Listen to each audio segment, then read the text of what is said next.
It is now 3 years ago that I removed her from school, to place her under the care of a very respectable woman residing in Dorsetshire.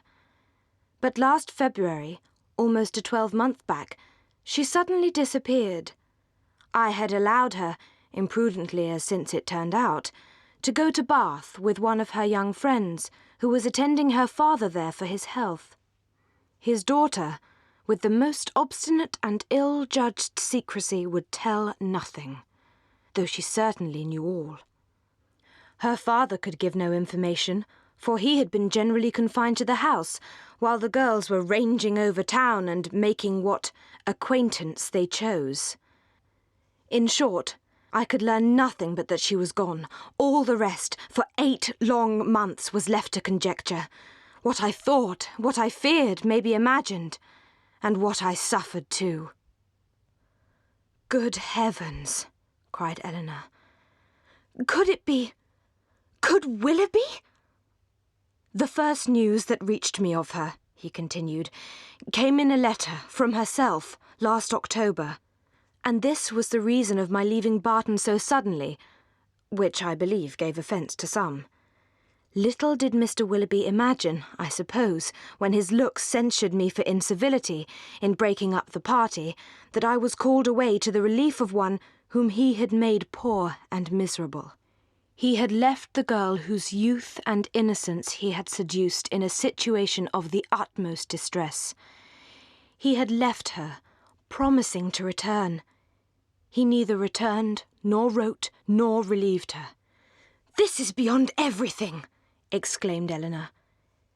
"His character is now before you. Expensive, dissipated, and worse than both.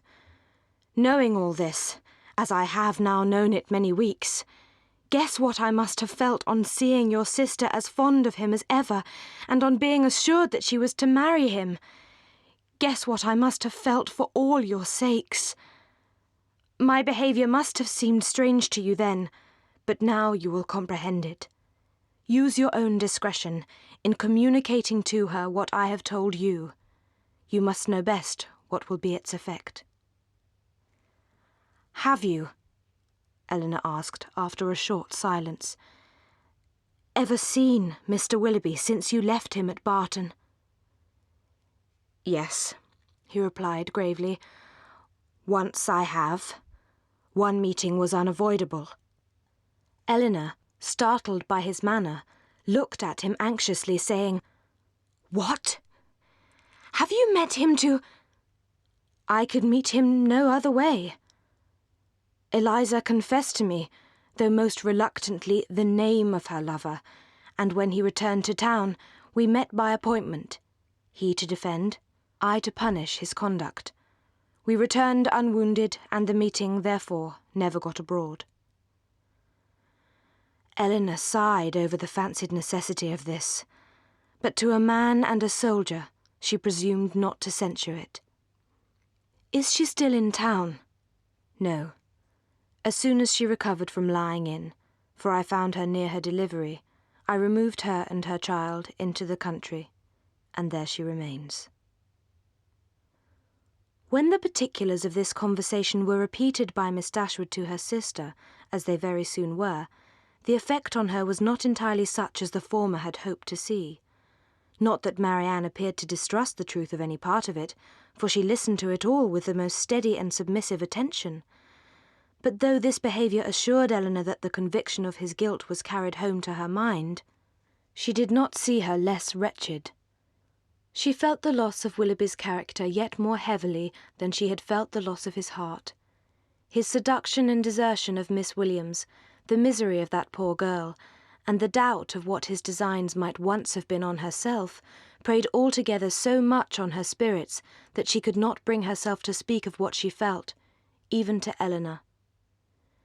To give the feelings or the language of Mrs. Dashwood on receiving and answering Elinor's letter would be only to give a repetition of what her daughters had already felt and said, of a disappointment hardly less painful than Marianne's, and an indignation even greater than Elinor's. Against the interest of her own individual comfort, Mrs. Dashwood had determined that it would be better for Marianne to be anywhere at that time than at Barton. She recommended it to her daughters, therefore, by all means not to shorten their visit to Mrs. Jennings. She had another reason for wishing her children to remain where they were. A letter from her son-in-law had told her that he and his wife were to be in town before the middle of February, and she judged it right that they should sometimes see their brother.